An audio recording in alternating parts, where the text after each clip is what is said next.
Malheureusement, les douleurs au genou sont un problème fréquent pouvant constituer un frein lorsqu'il s'agit de muscler le bas du corps. On a tous déjà entendu cette fameuse phrase « Non, je fais pas le bas du corps parce que j'ai mal au genou ». Du coup, dans cette vidéo, je vais vous présenter 2 exercices avec bande élastique à faire chez vous ou à l'extérieur pour muscler de façon très satisfaisante votre bas du corps malgré les douleurs au genou. Allez, c'est parti, on voit ça tout de suite. Hello tout le monde, j'espère que vous allez bien, c'est Foster Trainer. Donc comme je l'ai dit en intro, je vais vous présenter 2 exercices avec bande élastique à faire chez vous ou à l'extérieur pour muscler votre bas du corps malgré des douleurs au genou. C'est justement lorsqu'on a des douleurs au genou de façon chronique qu'il va être intéressant et même important de faire des bons exercices de musculation adaptés afin de renforcer la stabilité articulaire et aussi de diminuer d'éventuelles douleurs et raideurs musculaires. Malheureusement, je sais de quoi je parle car j'ai été opéré 3 fois de mon genou pour un problème de ménisque interne. Et du coup, aujourd'hui, j'ai une arthrose qui est légère à modérée au niveau du coup de l'intérieur de mon genou et au niveau de la rotule. Et les exercices que je vais vous présenter me permettent de muscler de manière très satisfaisante mon bas du corps et surtout me permettent d'avoir aucune douleur pendant et après l'effort. Allez, c'est parti pour le premier exercice. Il suffit tout simplement de réaliser des squats avec l'aide d'une bande élastique. Alors pour ce faire, vous allez fixer votre bande élastique sur un point d'ancrage bien solide. Donc pour ce faire, vous allez vous aider soit d'une ancre à porte si vous vous servez d'une porte, ou soit d'une sangle bien solide si vous vous servez d'un autre support. Une fois que vous avez votre bande élastique bien fixée, vous allez la placer au niveau du creux de vos genoux et vous allez reculer jusqu'à avoir une tension satisfaisante sur l'élastique. Ensuite, vous allez orienter légèrement votre poids de corps vers l'arrière, d'accord? Vous allez sentir que l'élastique va un petit peu vous maintenir, il va chercher à fléchir un petit peu vos jambes. Et à partir de là, vous allez réaliser des squats plus ou moins amples en fonction de l'état de vos genoux.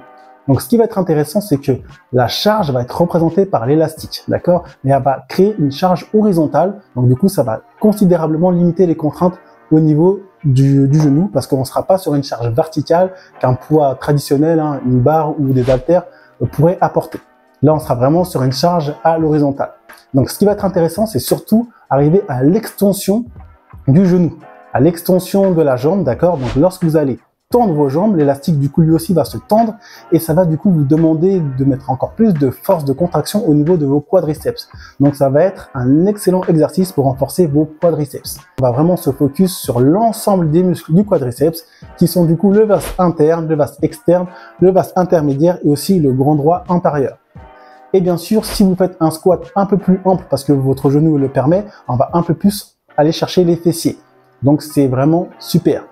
Pour moi, c'est vraiment un exercice qui mélange à la fois le squat et le leg extension debout, d'accord? Moi, c'est vraiment un exercice que je fais quotidiennement à toutes mes routines d'entraînement et ça me permet d'avoir des quadriceps bien toniques et surtout de pouvoir faire des squats sans aucune douleur. Donc, je vous conseille franchement de l'essayer. Il existe la version en fente, donc c'est le même principe, sauf qu'on va mettre l'élastique sur une seule jambe, on va reculer et dès qu'on a la tension, on fait soit une légère fente, un quart fente, je sais pas comment l'appeler, mais une légère fente pour pas mettre trop de tension, trop de contraintes articulaires au niveau de la rotule, ou soit on va faire du coup une fente standard et lorsqu'on va du coup se relever et tendre la jambe, l'élastique va nous demander de réaliser une force de contraction un peu plus importante. Donc ce sera la même chose, donc ça peut être intéressant si on veut vraiment travailler ses jambes de manière homogène. Allez, maintenant on enchaîne avec le deuxième exercice, il s'agit de faire des flexions-extensions avec bande élastique, ou que moi j'ai appelé tout simplement faire des hip thrusts debout. Donc ça va être le même principe, on va fixer l'élastique sur un point d'ancrage bien solide et cette fois on va mettre l'élastique au niveau des hanches, d'accord?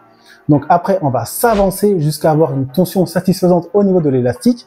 On va légèrement orienter du coup son poids de corps vers l'avant, on va sentir que l'élastique nous soutient et que justement il cherche à fléchir, à casser au niveau des hanches et à partir de cela, on va faire des flexions de hanches, puis des extensions, et ainsi de suite. Comme si on faisait un espèce de soulevé de terre hip thrust, vous voyez, un mélange des deux. Donc ça va vraiment être intéressant, vous devinez, pour renforcer toute la chaîne postérieure. Donc là, on va vraiment mettre le focus sur les ischio-jambiers, les fessiers, les lombaires et aussi les abdominaux en fin de contraction. Donc c'est un super exercice. Donc comme pour l'exercice précédent, l'élastique apportera une contrainte, du coup une résistance horizontale, donc ça limite la contrainte verticale qu'on pourrait avoir si on faisait un soulevé de terre classique ou un hip thrust classique avec de la charge.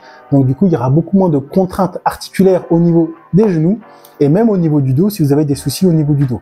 Donc moi, comme pour l'exercice précédent, je le fais constamment dans mes routines d'entraînement. Et en gros, pour faire simple, j'ai remplacé les squats traditionnels avec charge et les soulevés de terre traditionnels avec charge par ces exercices-là avec élastique et ça fait largement le travail. Donc voilà pour les 2 exercices à faire chez vous ou à l'extérieur avec bande élastique qui vont être vraiment très intéressants, très efficaces pour entretenir et voire pour muscler, pour renforcer votre bas du corps malgré des douleurs aux genoux. Donc j'espère que j'ai été assez clair pour l'explication de ces exercices qui sont quand même pas traditionnels, hein, qui sortent de l'ordinaire. Et je vous conseille vivement de les essayer si vous avez des douleurs aux genoux. Ça pourra, je pense, sincèrement vous aider. Donc voilà pour moi, voilà pour cette vidéo. J'espère qu'elle vous a plu. Si c'est le cas, comme d'habitude, on like, on partage, on s'abonne. Et moi, je vous dis à très bientôt pour une prochaine vidéo. D'ici là, prenez soin de vous. Peace.